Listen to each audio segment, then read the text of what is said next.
I have seen people come into games like Baldur's Gate or, like this kind of a game where they'll come into the community and demand the developers make a non-turn based mode or like a real-time mode of the game. I'm just like, No. What the fuck are you talking? Butterscotch. Hey everybody, welcome to episode 447 of Coffee with Butterscotch, the game dev comedy podcast of Butterscotch Shenanigans. I'm Seth and I'm the games programmer. I'm Adam and I'm the miscellaneous programmer. I'm Sam and I'm the artiste. And this is a show where we talk about life, business, and working in the games industry. Today's December 20 Jubilee. 12? Yeah, it's nice. 23. Before we get started, we have a warning. There's going to be profanity in this show. Swear words, curse words, you name it, we've got them. We got a whole trench coat full of them. It's creepy. We're in an alley with just covered in swears. Yep. Okay? So get ready for that. We'd also like to thank our recurring supporters over at moneygrab.bscotch.net. Thank you very much for your recurring donations to help keep the podcast going. Now, we got a lot of stuff to cover today. Okay? First off, this is the last episode of 2023. Mm-hmm. Normally we do kind of like a year in review kind of around this time, but we're gonna actually save that for the first episode of the new year. Yeah, that's gonna be mostly because we forgot. That is And perhaps a sign of the times, you know. And this year sort of just went by real fast, and the end really snuck up on us. I thought it was June. Was it June? Yeah, I thought it was June, and I missed a beat there. It was just June the whole time. So we'll do all that next episode. And also the next episode will be when we name the new year and evaluate whether 2023 lived up to its name, 20 Jubilee. It's a big one. Yeah, so I guess it does mean weird name ideas you can throw in. You've got some time. So go head over to the Discord and go to the podcast channel and say, hey, here's a name. Here's a name for 2024. Yeah, we need names. The general rule is that it has to be some kind of weird, dumb rhyme. That's where we're at, you know? Yeah. So pun. We want to set in some way. We want to set the stage. Either a predictive name or a goal-oriented name. This is what we think is going to happen, or this is what we want to happen. Or this is how we think, positively we should focus our efforts or brains or whatever. Yeah. So think about it. Think about what you want 2024 to be like. Let us know at the question section of podcast.bscotch. 2024. I hope it's not a bore. Mm-hmm. Or actually, we're already getting started. Maybe I hope it is. It'd be kind of nice. It'd be nice if it was a little boring. Yeah. Shit's been too boring. It'd be nice if you checked the news and you were like, nice. Yeah. Literally nothing happened. Yeah, I'm just carrying on. All right. So first off, I got a little story about something that happened in my life recently, which is automation gone awry. Okay. So many moons ago, back in 2016, I got a house and the studio moved into my basement. So we were operating out of the basement of my house. And as a result, we had the studio be the account owner for the internet at my house. Because we got business internet, right? Yeah. It's like fancy. Business internet is different. What business internet means is they let you upload stuff. Mm-hmm. If you're on residential, they throttle your upload speed down to like 1 megabyte per second. They basically try to prevent you from running like a web server in your own house. That's right. Kind of the idea. Yeah. So, it is a residential address, but it's fine. They just check the box in their system that's like, oh, this is a business. We'll let them upload shit, right?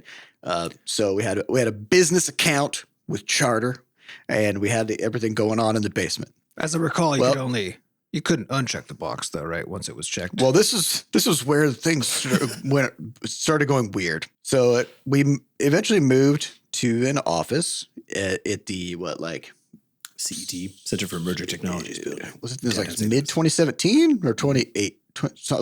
2018.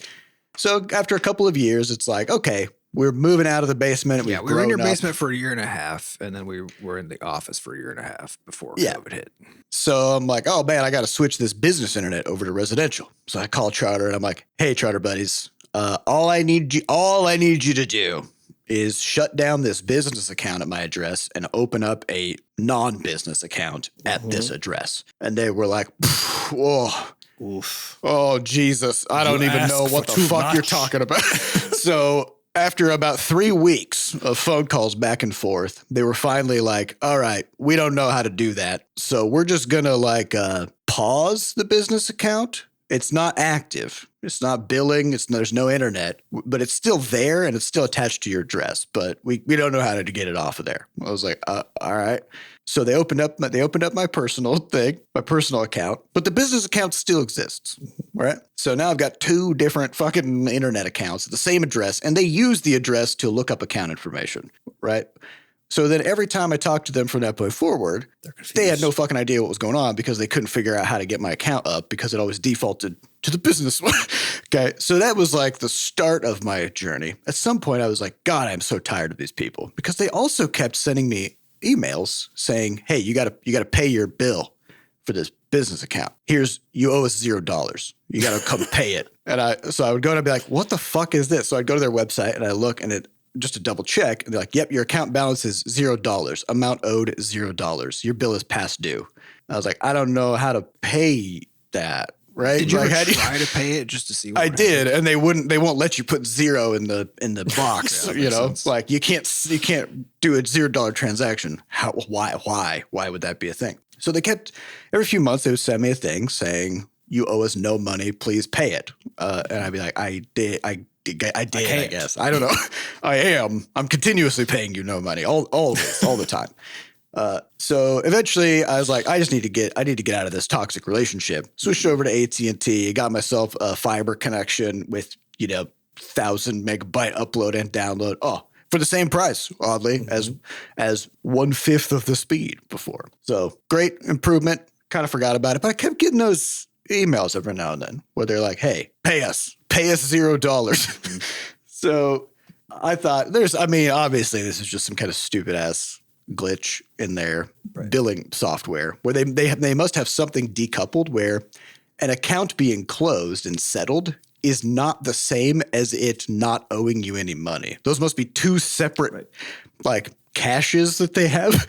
And so somehow my account landed in the you don't owe us any money, but also you haven't finished paying us. I would boxes. bet. So when you're dealing with this is just kind of a fun data problem, right? Because if you're dealing with currency, right, the way that you're supposed to do it is like in any kind of database that exists out there, there's a particular kind of a number type that you store it as, which is called it's called decimal, right? Or there could be specific currency types too.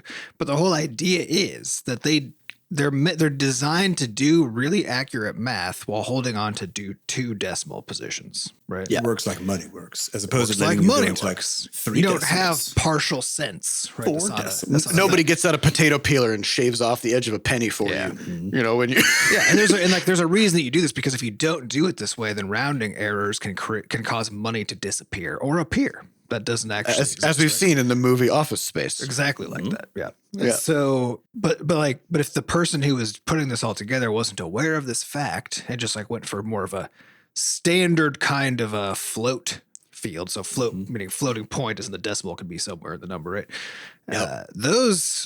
A floating point number, its whole thing is close enough math, right? That's the design of that kind of number. And so when you're seeing, they send you, hey, you got 0.00. That's my account balance, right?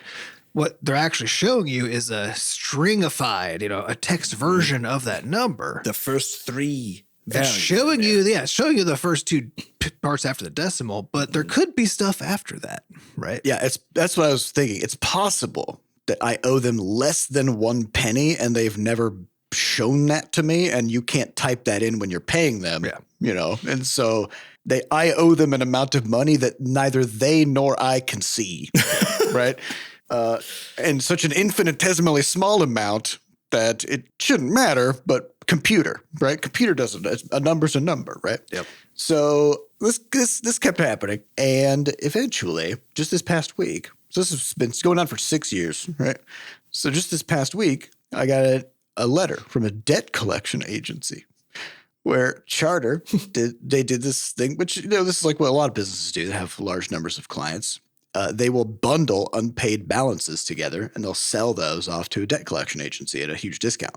So the debt collection agency will say well, if I can recover 5% of these, then that's good. So I'll pay you like 2% of the value of the debt in this bundle, and then I'll go collect it. And it's my problem to go harass people. Now it's my problem, right? So that way, at the very least, like a company can sort of write off a bunch of that debt as a loss, and then they can get a little bit of money back, right? So my $0 balance account got bundled in and sold off to a debt collection agency who is now coming after me. Has automated systems that who also has automated systems can't take into account zero.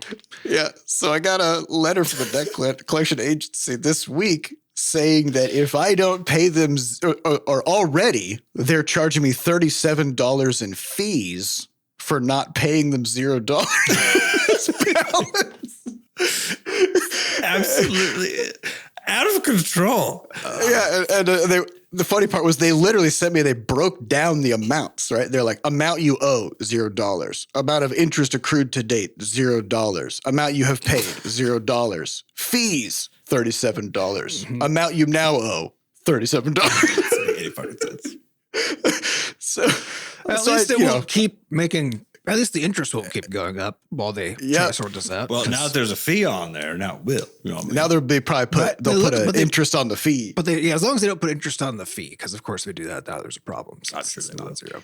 Yeah, I mean this takes me back to the time when I tried to close a Wells Fargo credit card. Oh my God, yeah. Where you have to have $0 in there in order to close the account, but if you have it's a checking account. If you have $0, they will give you a fee for not having money, which is apparently a thing banks do. If you have $0 in a checking account, they will charge you like $10. So now you have negative money in the checking account. And so whenever I would zero it out, I'd be waiting for them to confirm that it was zeroed out. And then when I would look at it again, it would have a negative. So I had to do this. I had to do this like 6 different times. I just keep giving them $10 and like just be like refreshing the page, trying to watch for when it hits zero. What the fuck is what this? Is that? It is. I none of my stories were nearly that bad for this financial stuff, but I still have what is it?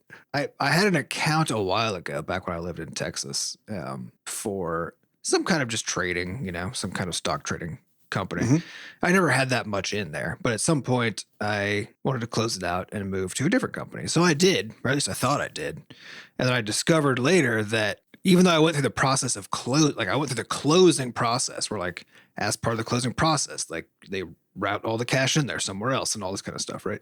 So I went through that process at the end of it. It was like, oh, your account's closed, right? And it turned out though that it wasn't, because they had managed to leave 3 cents behind, right? And so they couldn't close the account.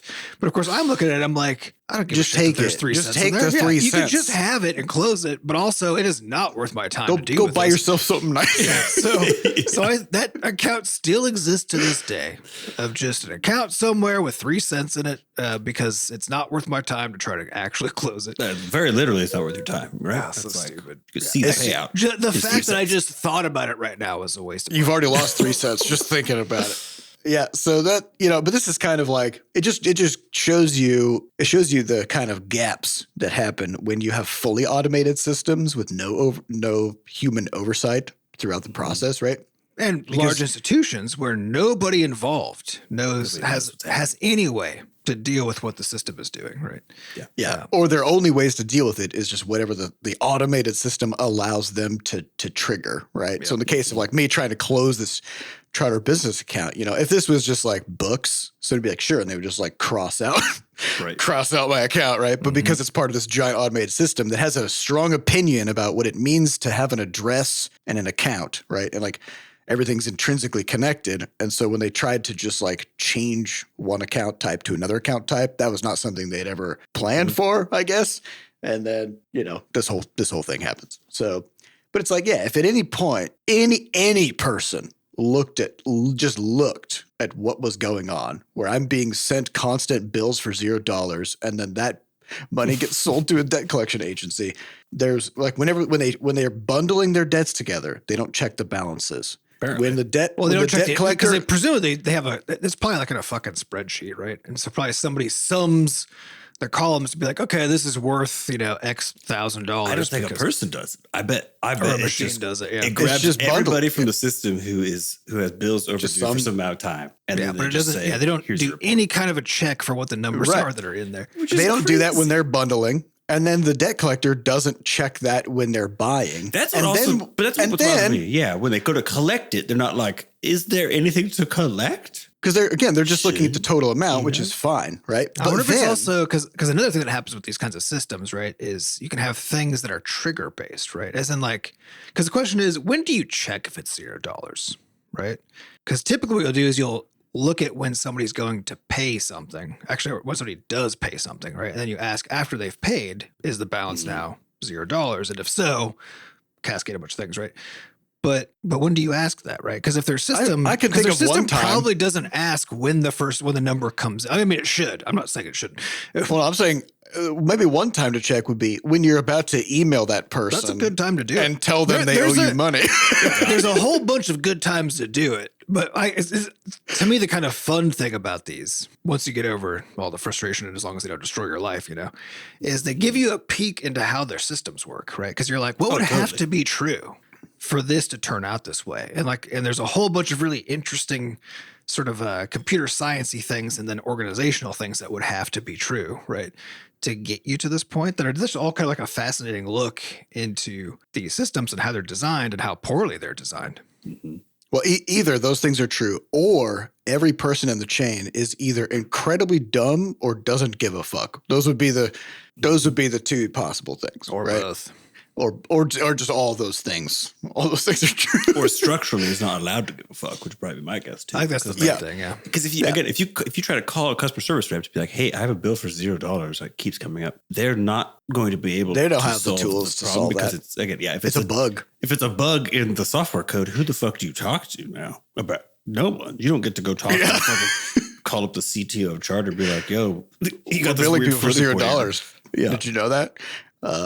So that's pretty fun. That's a fun way to end out the year. I'm sure it's fine. It's referred to as the curse of automation, right? It's the whole idea. It's like automated systems are great for saving time, saving energy, but they can only do exactly what you tell them. Well, actually, we've been talking about this recently because we're now kind of in a new realm on Crashlands 2 where we need to be able to spin off builds that we deliver outside of the studio, right? And for that to work, we have to be able to freeze development on a branch of what we're doing so that the rest of development can continue while we finalize what's going on for that deliverable, right? So we're getting ready to start localization. There's like final rounds of QA and all this kind of stuff because we don't want stuff to be also changing while we're trying to lock it down and be like, no, this is good to go. So we just dealt with this past week where we're trying to make a build for somebody. Every time we go through QA, because there's a delay, right? So like half a day later, we'd be like, oh shit, we found some bugs. So to fix the bugs, we have to go make changes, but we've already made other changes. So that those have to go through QA again, right? Changes that were not necessarily intended to go in the build for this person. Just like so we have to solve this problem of dealing with branches and stuff. And so Seth and I have been going back and forth trying to figure out how to handle various new aspects of this problem that have been introduced because we have the game changer now. And so we have the separation of code and content, and each one's being versioned separately. And the whole thing is just very difficult. Well, right? We solved it for Levelhead, but now we just have a whole bunch of new tech. Yeah, now there's like the same problem, but the same problem 3 times. Right? 3 times. Yeah. So that we're just trying to figure out how to make it all work. So as we're talking through this, the whole thing that keeps coming up again is like most of the time, the vast majority of the time, the behavior we want is X, right? But there will be occasions where that isn't what we want. So if we automate it fully so that X always happens and those occasions come up, we're toast. We're toast. And so much what we've been doing as we're designing this thing is figuring out what does it mean to automate this, given that we need flexibility to be able to manage these edge cases that will come up, right? And that's one of the hardest problems in these kinds of design things is there's the golden path. And usually the golden path, even for pretty complicated problems, is relatively straightforward to design. It's the other stuff. It's all the other stuff. And the problem with these really big institutions is they need everything to be like fully automated, right? Yeah. And so this is why it's always so fucking frustrating when you interact with those systems because they're all designed for the golden path because everything else is for them, like the sheer number of edge cases they have to deal with is just unimaginable, And so they just kind of don't. And then they make that your problem. Well, I just think, like what? Also, like, what's the consequence to them if they send me a bill for $0 and eventually sell it to a debt collection agency? You know, like they're just wasting your time, basically. Yeah, they don't really lose anything by doing this. And like, they're not even losing customer support time because they're not going to answer my call. Yeah. Come on. Yeah. So there's also a weird incentives alignment thing, which is like, yeah, you may have edge cases, but if those edge cases end up hitting someone other than you, maybe you'll just ignore them. Yep. All right. Well, let's talk about some stuff going on in the games industry. So, Sam, you've got a nail or whiff review for Against the Storm. Yes. Without a question. Let's hear about it. It's Against the Storm. I don't know the game, so yeah. I've managed to somehow not even hear of it. So I saw it on Steam a while back. And it's basically it looks like I thought it was more like an RTS, real-time strategy game. Even though it says like it's a city builder, right?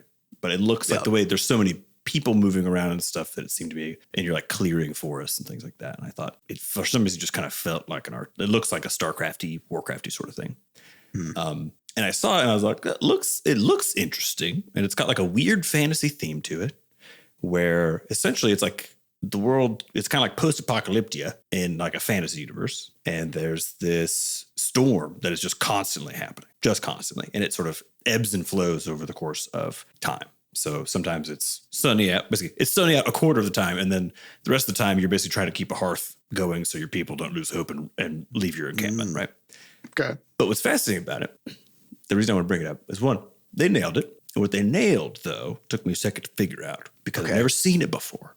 It is a city builder. Okay. The whole point, what is a city builder? The whole point is like, it's kind of like almost like Factorio, but with infrastructure of just, and like civilian populations, right? Where what you're trying to do is set up like a kind of almost like an ecosystem made out of, buildings and people that is able to do certain things, produce certain goods, maybe produce people who can go explore into certain areas, whatever. So that's like in a city builder context, like that's kind of how I think about it. It's resource. I like that framing. It's like you're building an organism. Yeah, you're basically building an organism, but it's a city, right? Yeah.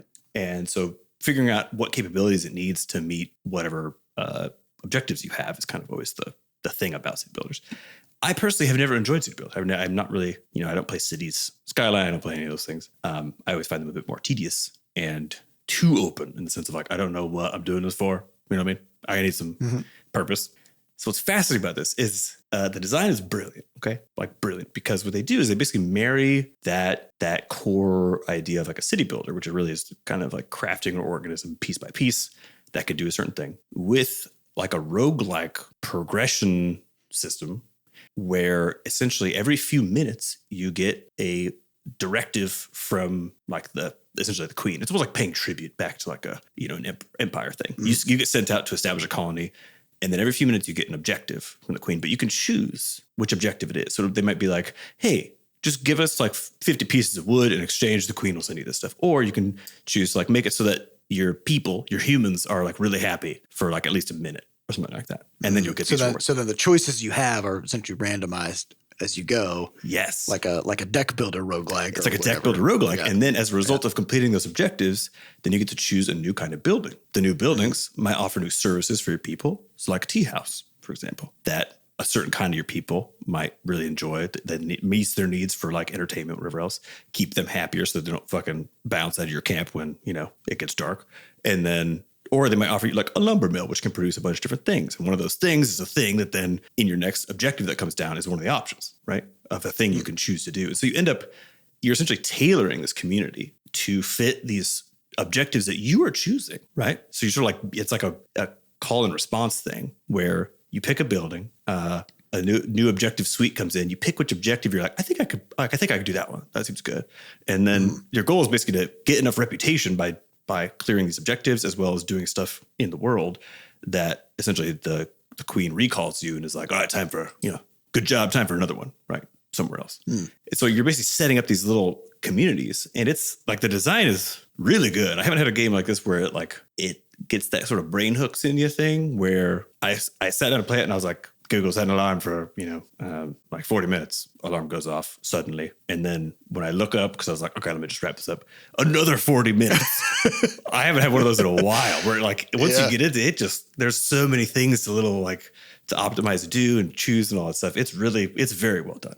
It's on Game Pass. I'm looking at the trailer. I think I'm gonna play this over the. Would it play well on Steam Deck, or because RTS things typically don't because they're. It's on Game Pass. Well, again, because it's not an RTS. That's actually, I think it'll actually work on a controller better because it's really all about, it's like menu navigation and stuff and then like putting buildings down. But you're not really doing like, it's not about It's not quick micromanagement of combat scenarios. It's more like micromanagement of an economy, if that makes sense. Yeah. But where you're directing the whole thing. So it's not super time sensitive kinds of. You can pause time whenever you want. So a lot of the game I play pauses and then it's at 3x speed. So it's very good. I haven't seen something like it where that blend was very surprising and is super effective and like gave me some interesting ideas for how you could do like almost like a crafting sort of a roguelike thing, which I think once you play it, you'll be able to see what I'm thinking about. But I highly recommend it. Be wary of your time though, because it will against the storm. Yeah, I love the ability to. It makes me think of FTL, where it's like it's a combat game, right? Yep. But you could just pause. You just fucking pause it. And you're like, okay, I'm gonna put a plan together. And you pause and you look around and think about it. Like I love that way of doing things rather than the game being how fast can you come up with a solution while the consequences are unfolding. It's just a different vibe. I feel like that's why Baldur's Gate did so well is because like it's very complicated. Yeah, but you can take your time. You can take all the time you need, right? Yeah. Like there've been so many times where I'll be entering a space and then suddenly, combat, like things are attacking me, and then I'd be like, okay, hold the fuck on. Yeah, and then I just start looking around, and I'm like, wow, I'm in a bad spot. Well, I can stand up and walk around for a while. Yeah, because like in this game, you're basically clearing these little chunks of forest into these glades that you can't see what's in them until you like sort of bust your way in, right? And when they open, sometimes there's like a bad thing in there that you essentially have to meet certain. You could choose two options, but you have to meet it with certain resources or like people requirements so that they can go take care of it. And if you don't like solve whatever this problem is, like one of them's like a fishman cave, like the fishmen are coming out and putting totems down and like fucking with you. If you don't finish it before like a certain amount of total time, then total game time, then bad things happen. But you could just pause. So you could be like, oh fuck, I need this thing that I literally have not made any of. Do I have any buildings that can make it? And it's like, oh, there's one over there. The UI is great. Right. The UX is great. So while you're kind of strategizing and thinking about what to do, you just pause, get the whole lay of the land and figure things out. Yeah, that's great. That's a really great kind of like accessibility thing as well. Totally. Yeah. I wouldn't be able to play. If this game is actually in real time, no way. I would die. Yeah. I have seen people come into games like Baldur's Gate or, like this kind of a game where they'll come into the community and demand the developers make a non-turn based mode or like a real time mode of the game. I'm just like, what the fuck are you talking about? It's as real time as you want it to be, Yeah. So you could leave it real time if you want. So that sounds like a skill issue. Sounds like a skill issue. Yeah. Yeah, nailed it. Now, one more game we need to talk about this week is The Day Before. I was going to say, do we need to talk about it? Because, it's just so interesting. Yeah. So I don't have the full scope of what happened, but I think you guys have a better sense of it. So I think between the two of us, Adam and I could rub the story into existence. Yeah, I think that the core of it is that this game popped up on Steam called The Day Before. It's a zombie apocalypse MMO. At least billed as that. It looks, frankly, kind of like all the other ones that you've ever seen in your life. But for some reason, everyone was like, oh my God, the game gets wishlisted. Top wishlisted game on Steam. Yeah, they were on top charts when they first landed on Steam for when their store page went up and all this kind of stuff. Yeah, just like heavily wishlisted. But the whole time, everything coming out about the game and from the developer was just fucking weird. It was just so weird. Yeah, like genuinely strange. Yeah, where you read the notes and stuff that are being put out and you're like, what? What does this even mean? Yeah, even the language they're using is strange. Yeah. Yeah. And like in the beginning, there was some stuff where like their staff was all volunteers, except they had some full-time paid volunteers is how it was described. Like, it's just like, top to bottom. What does that mean? Top to bottom, fucking weird. Then they landed in this trademark dispute with the name of their game versus some app. A calendar app. A calendar app, I guess. And so then they had to like go off of Steam for a while, and then eventually they finally came back. And so the whole thing was fucking weird, right? And then finally they went into early access last week. And I still didn't even know this. I didn't know any of this would happen until yesterday when I just started seeing all of these articles about what had then happened next, which was that the developer put out an announcement saying that they were now closing their studio, which is weird because nobody closes their studio 4 days after they launched their title, right? Also, they've sold like thousands of copies. Important. Hundreds of thousands. 200,000 or something? Yeah. So according to what people pieced together based on what the developer said, based on stuff on Steam, et cetera, right?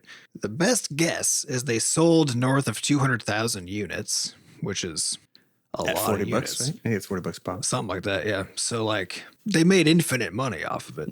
And then, but also it again, it's hard to know like for sure what's real because all the numbers are locked behind Steam's walls, right? But based on what the developer themselves said, and again, based on people's best guesses and everything else, they were instantly overwhelmingly negative in the reviews for not delivering on their promise, right? It released into early access. Yeah. Released in early access. And then immediately closed after selling 200,000 units. But it turns out the refund rate was 46%. They had 90,000 refunds. Wow. Of those. Wow. So that's in a 2 hour, you got to do that in the first 2 hours. So so to me, this is interesting for so many reasons because like everything that you look at, and of course there's also hindsight, right? But like, I didn't know anything about this game except I'd heard some stuff about some weird stuff like earlier. Because I did know about it. I looked at it and I was like, there's no way that this is going to be anything good. Like it just seems so apparent that this is, I don't know what's going on, but it's fucking weird. But people were so fucking ready for it. Yeah. And we talk all the time about how just hard it is to like actually pull off making and selling a game to people, right?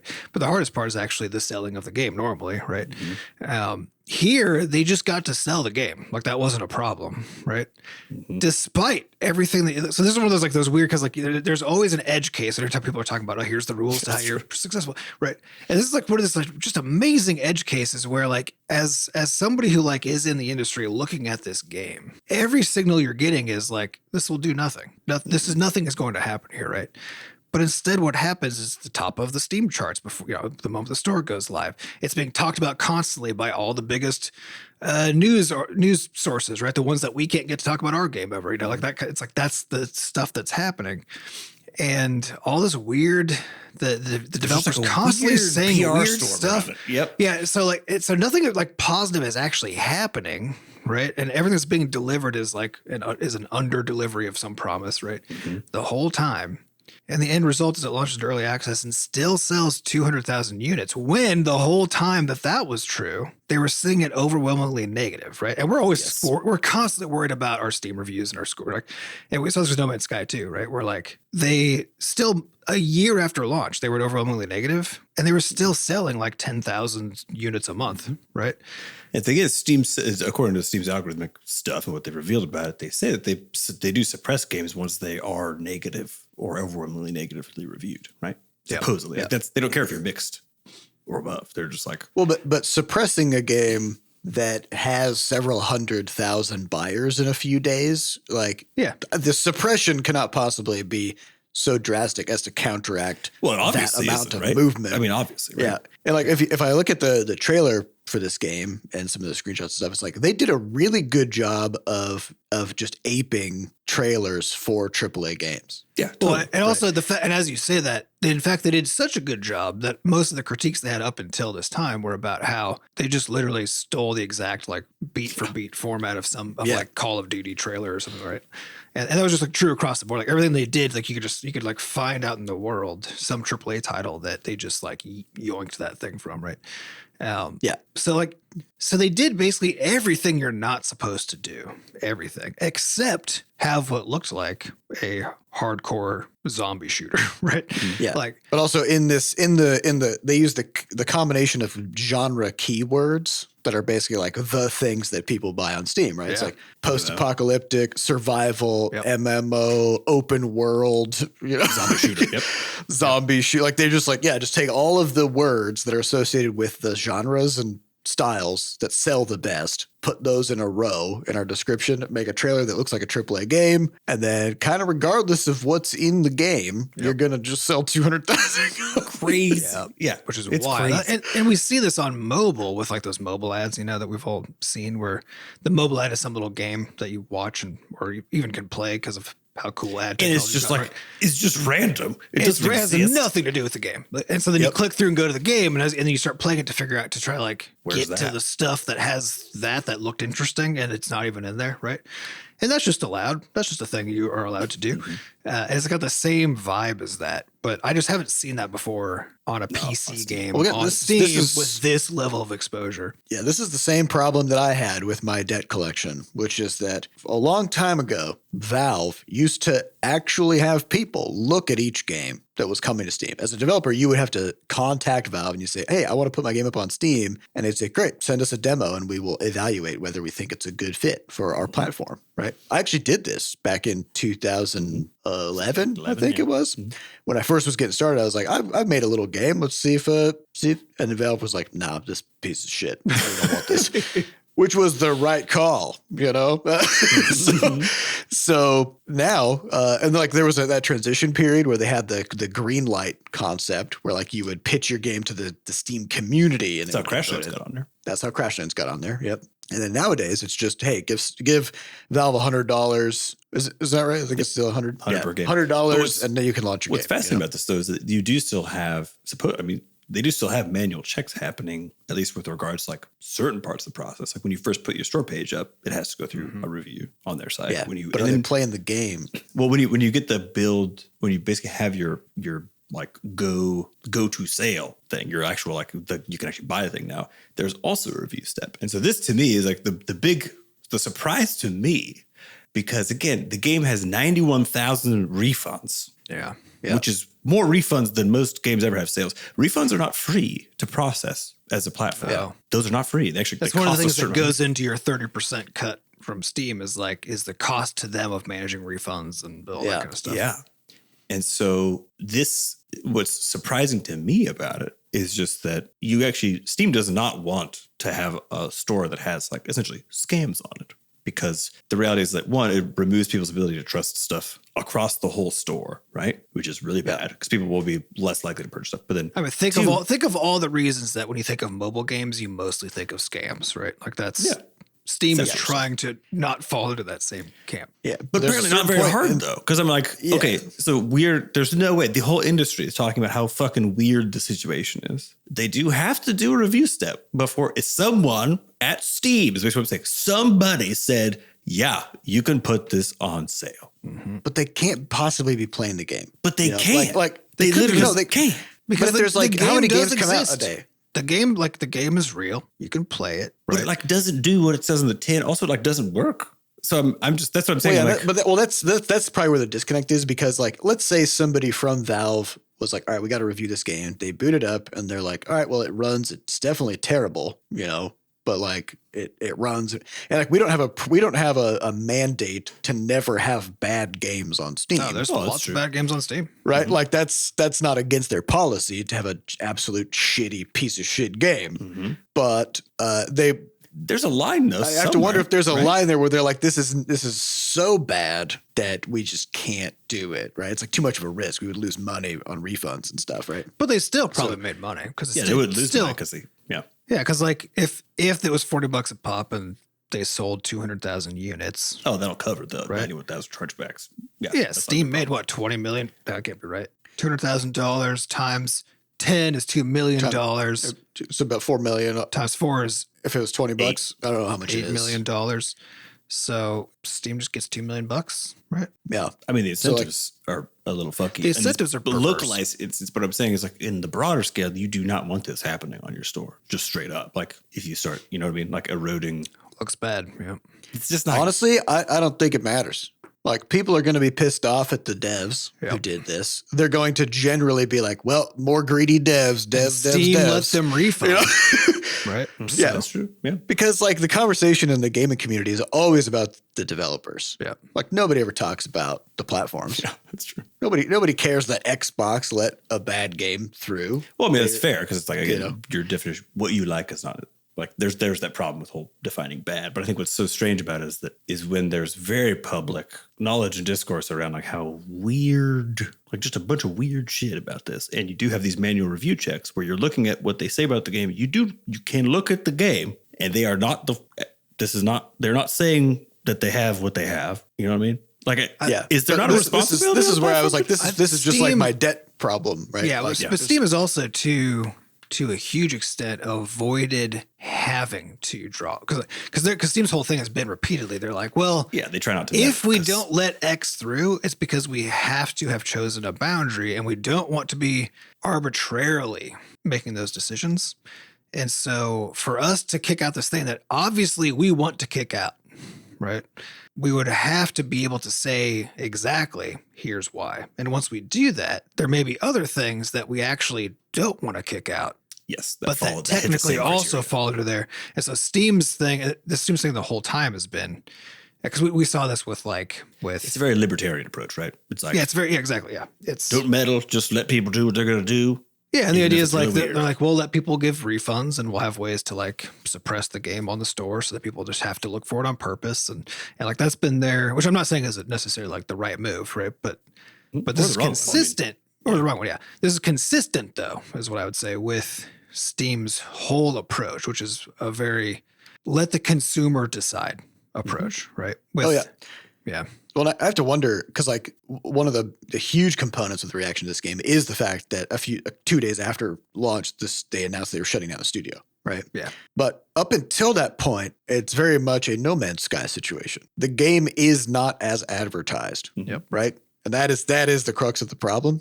And they didn't kick out No Man's Sky. The difference is that the developers of No Man's Sky were like, yeah, that's true. They put their money where their mouth is. Keep working on it, and we'll keep trying to figure out how to get it to the point where it is. I think they announced a new game, actually, didn't they? They did. They did, and it looks great. Looks cool. Yeah. But I mean, so did No Man's Sky. Yeah, so who the fuck knows? Does it play great? I feel like they have to. If they didn't learn their fucking lesson the first time and they do it again. Although I guess what they also learned is they can get away with it. Well, this is, I mean, we have this conversation a ton of times in the past as well, which is like, there's a certain amount of time it takes to make a game, and you can launch it at the end of that timeline, or you can launch it in the middle.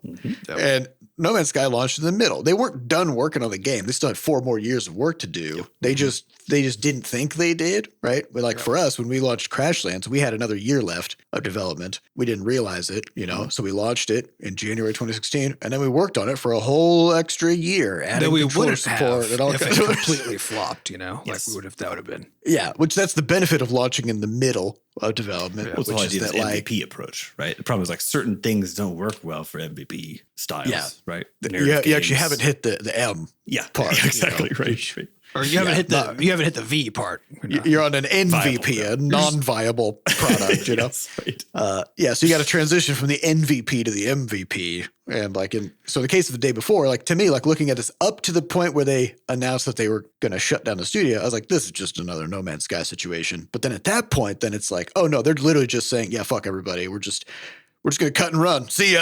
Well, that's what's wild. And now suddenly it's different. Because in principle, they walked away with a few $1 million. They definitely did. So isn't it the case that because they would, it sounds like basically dissolve the legal entity that made the game. They're like yada, yada, yada. So it's like, who do you sue?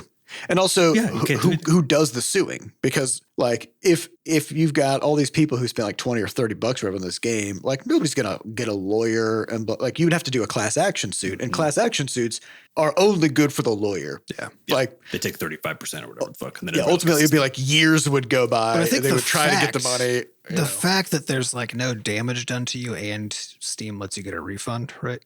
Means also it would be really hard to argue that like you should have just gotten a refund if you wanted your money back. It's really easy to say like, well, you kind of just did this to yourself and you could have fixed the problem yourself, And so and like Steam has a potentially has a case, except like what would their case be? Like these people made a game so shitty that we had to process a lot of refunds. Like, and we made millions of dollars off it. Nobody has a legal obligation to make a game that isn't so shitty. That's what I'm saying. Steam I think yes, it's the case that Steam offers refunds, and in a variety of ways, they're kind of like let the players decide thing is, frankly, can be very good, but it's like, or at least it provides the reality for them of like not having to bother trying to figure out what is an unsolvable problem, a cursed problem. Yeah. And I think to them, that's worth having these things and I get it. Yeah. Periodically. I get that. Sure.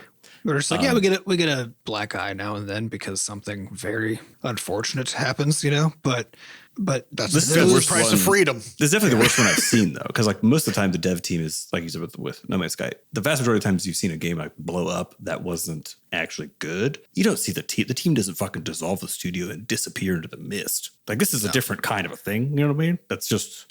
Yeah, there's a humbling thing that happens where like probably leading up to the launch, a lot of people be like, it'll probably be fine. People won't notice, or like, oh well, it's probably very rarely internally framed as we're about to get away with a real good scam. Yeah, I don't believe for a second if you're looking at like the Sean Murray guy from Hello Games who always was talking up No Man's Sky. I don't believe for a second that he was trying to scam people. I believe that he believed what he was saying.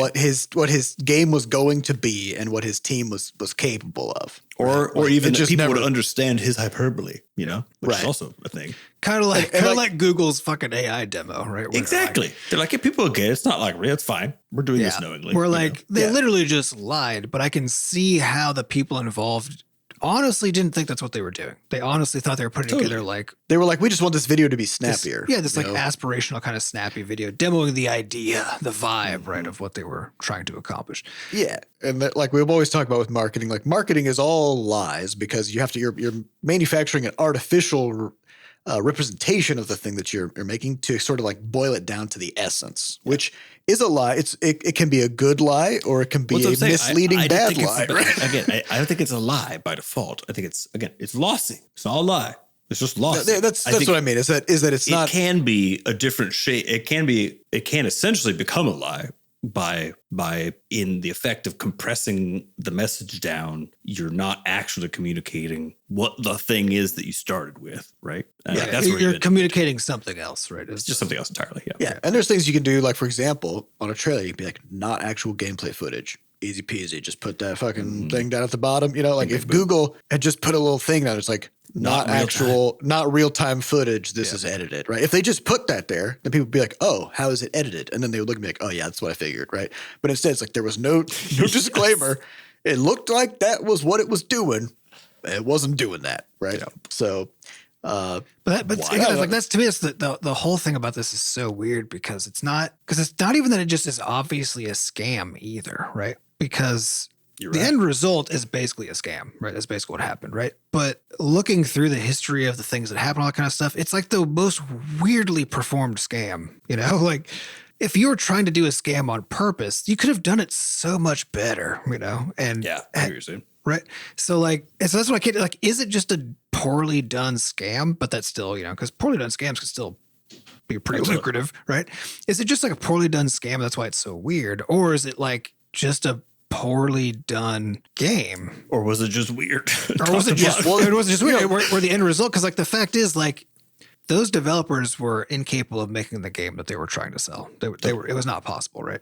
But they sold it on accident. But they still thought they could. So, because part of the thing that could have happened here is that once it actually was in the public's hands and they got that overwhelmingly negative, like, this is bad. This was not even close to what we're supposed to have here.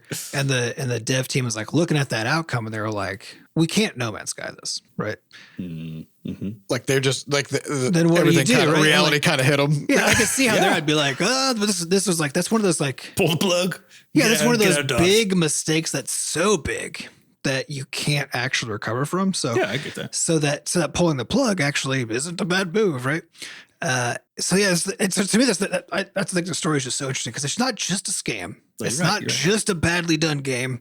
It's some unknown. It's fucking weird. Talk about it. I really want to hear, like, so far the articles I've read about it didn't all have that same kind of degree of like, mostly were confused, right? Yeah, what is happening? And Like, yeah, why did everybody buy this game? Yeah, why I was the really hope we communication get so to weird? see at some point as some more of like a deep dive, Inside, like I want to see an H Bomber Guy video about this game. Okay, let me ask you this. Have you guys ever? This has happened to me a handful of times when gaming is, especially like if I'm playing an MMO or a game that has like several hotkeys or abilities or something. You'll make a mistake, right? And you'll hit the wrong button, right? Which makes things worse. Then in your panic, there's a lot of other buttons you could be hitting to remedy the situation or like do the next right thing. But there's probably like one button that if you hit that button, it would definitely just make everything even worse. And you will panic and you'll be like, and you fumble and you hit that button, right? And that chain can actually continue for quite some time where you just keep doing, if you just stopped doing things for a second, everything would be okay. But in your panic, you keep hitting buttons and keep doing the wrong shit. You're kind of describing Google's approach to AI. Yeah. I think what's shocking though is that usually the panicked flailing doesn't result in you making $8 million. Well, the thing that's what's so weird about it. Well, certainly in games. We haven't been able to achieve that even on like in a deliberate, focused, concentrated fashion. Or precision flailing hasn't done. That's crazy, Yeah, we need to start flailing more. I guess our next title needs to be a zombie shooter. I think maybe is the takeaway here. The takeaway is that despite there being infinite zombie shooters that are all basically the same game, still not enough. There's still room. That's what this proved to me. I mean, if you're another game that wanted to think about competing against DayZ or Rust, and we're like, we can't compete. There's no reason to do it. Look at this. Look at this fucking game. You can apparently just do whatever you want. Yeah. I bet there's going to be a huge zombie shooter now coming out in the next there will. bit. Yeah, there will be. Because it just proves that there's a market for it. MMO, post-apocalyptic zombie shoot. Don't mind if I do, Just take that. You guys remember when we played The Division? Oh, yeah. Remember that? Yep. Wasn't that kind of what that was? Was it OG or was that Division zombies. 2? No, they were looters. You just shot people. You just killed looters. people. Yeah. You've been activated to go clean up the streets and you're mow down looters. You're just playing as fascists, killing. Yeah, looters. it didn't feel particularly good. As we were like, oh, people are like really liking this game, and the three of us booted it up to play it, and we were like, this is. Are we dark. the baddies? They're like, go to the grocery store. And then as we kept going, we kept going to higher and higher missions, and it was just the same looters. They just had more health, right? And I remember. Well, and eventually they had flamethrowers and stuff, and I was like, okay, now this feels like. But on the other hand, if I was in a collapsing city and the only way to survive was looting, and then the randos came in and were just shooting me, that's I'd equip myself with a flamethrower too. Oh yeah, probably, if you're looting and you come across a flamethrower, you're looting that flamethrower. 100%. I mean, yeah, come on. Yeah, as well as the full set of body armor, tanks, etc. Just I mean, you're getting all these missions in that game where it's like go to the children's daycare. Clean out the riffraff, and you're like, clean out those looters, and then you see a bunch of children running out with looter over their head. Quit looting those blocks. Yeah, stop resisting. It's a little uncomfortable. We couldn't play it more. We didn't like that. We didn't like that game. I would prefer to shoot aliens or zombies. Yeah, give me aliens and zombies. That's what I want. I would say though, The Division nailed it as a fascism simulator. As a fascist police. Yeah, on the nail whiff spectrum, they nailed it. Definitely not my kind of game, but if that's what you're looking for. Yeah, a really good demonstration of how you can exacerbate a situation by applying police violence, right? That's true, actually. Yeah, because as you go, the threats get more and more intense, which really... Yeah, and so you just keep matching them. So would they have gotten more intense if you had just not started shooting Again, it goes back to, what if you just didn't hit any buttons and just wait and just let things kind of settle out? Stop panicking, stop killing everybody. Just be... Anyways, well, we'll see how this story shakes out in the coming weeks. Yeah, I really I want a Netflix documentary. I want something deep to just go into this because it's. Well, we know people there now, so we can maybe, make a request. Be like, hey, you guys, look into this. Somebody get in on it. They're doing weird documentaries about really weird niche stuff, good ones. This is going to be a good one. Let's see what it is. Well, that's all the time we have for this week. We'd like to thank our producers, Fat Bard and Sampa Costa, for putting the podcast together. And thanks to our community moderators who keep our Discord running. To get more involved in the Butterscotch community, you can just go to podcast.bscotch.net, where we have links to the community Discord, a way for you to donate to support the podcast, and links to the podcast archives. So you can go back and listen to all 400 and every time we say the number now, I'm just like a little It's getting big. It's been big for a while, but I don't know, man. Well, season 2 is coming. Just wait.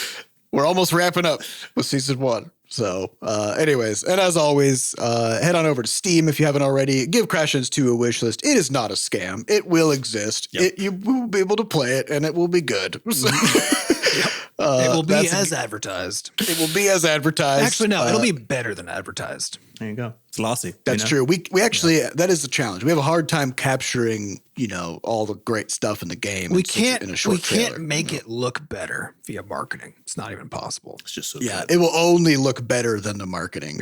Period. Right. So just have to definitely get on over to experience it for Steam.